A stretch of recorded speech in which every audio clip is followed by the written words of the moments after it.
Is getting a contractor bid before calling the consultant a good idea? There are many lenders that want you to get a contractor's bid first. But is that the best way for your project? While you certainly can do that, I recommend that the consultant gets out there first. Why? Because they know what the guideline says about what work can and can't be included. The consultant's job is to help you create a scope of work so the contractors are all bidding on the same scope of work.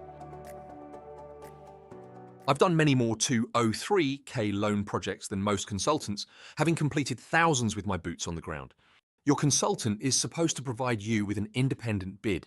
Isn't it empowering to have a bid before you get the contractor's bid so you have an idea of the cost before you see their bids? If your consultant requires a contractor's bid before going to see the property, you aren't getting the service HUD intended. Call someone else. Let us hear your thoughts. When you are ready, give us a call 877 207 6565.